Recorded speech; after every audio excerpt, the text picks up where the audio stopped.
Más justificado que nunca con la situación internacional en la que nos encontramos, este encuentro de valores, de democracia, de defensa. Yo creo que sí, no solamente la conmemoración de los 10 años de estos debates que tenemos sobre valores y Fuerzas Armadas, sino porque ahora estamos en un momento de crisis gravísima que nos muestra y nos pone en evidencia hasta qué punto unas Fuerzas Armadas como las rusas, que carecen de una formación en valores democráticos de manera absoluta y total, pues son capaces de iniciar una guerra de agresión a otro país vecino sin motivación ninguna y al mismo tiempo de comportamientos humanos que están fuera de todas las reglas de cualquier guerra.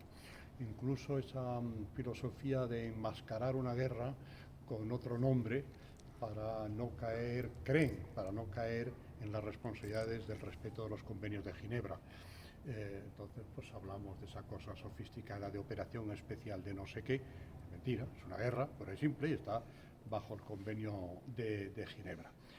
Pues bien, esas Fuerzas Armadas nos están demostrando hoy, ahora, estos días, cómo no han respetado los valores porque no los conocen, porque no, el valor del respeto de la dignidad de la persona, de la libertad de la persona, valores en el humanismo democrático, son los que forman nuestra sociedad europea, no están en el modelo de sociedad rusa. Y como no están en el modelo global de la sociedad rusa, pues tampoco están en su ejército, donde solamente es la fuerza bruta y luego se producen estas acciones terribles de soldados que no sabemos todavía, se está investigando exactamente cómo ha pasado, pero el hecho es que ahí están las víctimas de esta barbarie. Escapa de nuestra comprensión a estas alturas de la vida en las que nos encontramos que estemos viviendo un conflicto como este y que la comunidad internacional no actúe. ¿Qué se puede hacer? No se puede hacer nada contra un ejército que está actuando como afrenta. Vamos a ver, para ser justos en todo, esta guerra no tiene explicación ninguna, no tiene justificación ninguna. Es una guerra, como todas las guerras, injustas, pero además ilegal, porque no hay motivación ninguna que justifique, porque no es una guerra defensiva, es una guerra de agresión a otro país que no ha hecho nada para justificar esta agresión. Encima, con unos daños en la población civil, infraestructuras, economía, incomprensibles de justificar. Pero no es la primera guerra ilegal que hemos visto. Ahí está Irak y ahí están otras anteriores. Es decir, la comunidad internacional tiene muchas dificultades para situar a las grandes potencias ante sus propias responsabilidades. Mire, un organismo llamado precisamente a luchar contra la barbarie en la guerra, contra la violación de las reglas de la guerra, como estamos viendo ahora con esta muerte de civiles, es el Tribunal Penal Internacional. Pues bueno, dos grandes potencias con los dos mayores ejércitos poder, tanto Estados Unidos como Rusia, no han firmado el estatuto del Tribunal Penal Internacional. Los dos tienen derecho de veto en Naciones Unidas cuando este tema se trate. Por lo tanto, no aceptan la legitimación, no aceptan la jurisdicción del Tribunal Penal Internacional. Por lo tanto, ahí tenemos, digamos, un hueco en nuestras reglas de la sociedad civilizada para luchar no con las armas, sino con la fuerza del derecho contra las violaciones de los derechos humanos de las personas. Y nuestra obligación es precisamente, yo creo, luchar porque las grandes potencias acepten esa jurisdicción internacional, acepten someterse a los tribunales. No decir, bueno, yo es que voy a juzgar a los míos en mi país. No, eso no me vale. Porque a lo mejor no son verdaderos juicios libres, independientes y sometidos a las reglas del derecho, sino van a ser farsas. Por lo tanto, cuando esas garantías no se dan, tiene que haber un Tribunal Penal Internacional que intervenga.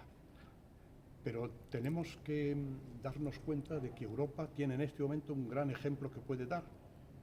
Y es que Europa entera sí acepta esa jurisdicción y cuando tenga constituido su ejército de defensa, que es fundamental, el ejército europeo de defensa del futuro, se someterá a la responsabilidad del Tribunal Penal Internacional. Porque es que nuestro ejército va a funcionar, al menos yo lo quiero creer, en base a los principios y los valores democráticos que están en el modelo de sociedad europea, de la Unión Europea. Y por lo tanto, nuestro modelo no es el ruso, imperialista, de agresión, en fin, con todos estos factores que estamos viendo hoy, ni otros también actúan con un criterio imperial y agresivo cuando les interesa. Nosotros tenemos que defender nuestro modelo porque es nuestra independencia y nuestra seguridad.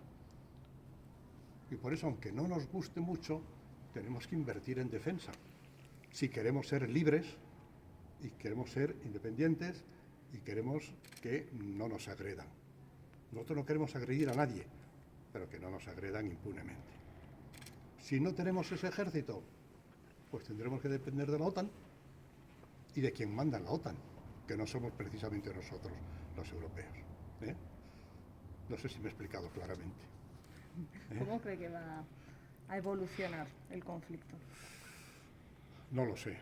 Creo que cualquiera que hoy oiga usted que dice lo que va a pasar es esto o aquello, pues serán muy buenas intenciones, pero nadie puede hoy saber cómo va a evolucionar esta guerra, como todas las guerras.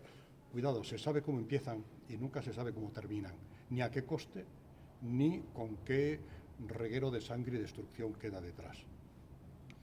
Mire, yo lo que espero es que con el trabajo de los mediadores internacionales, las dos partes puedan establecer un principio de paz, un principio, al menos no de paz, de cese de la violencia, porque la paz es mucho más, la paz es la justicia y la paz es no solamente que no te maten, sino que realmente se haga justicia y se aclaren las cosas, ¿no?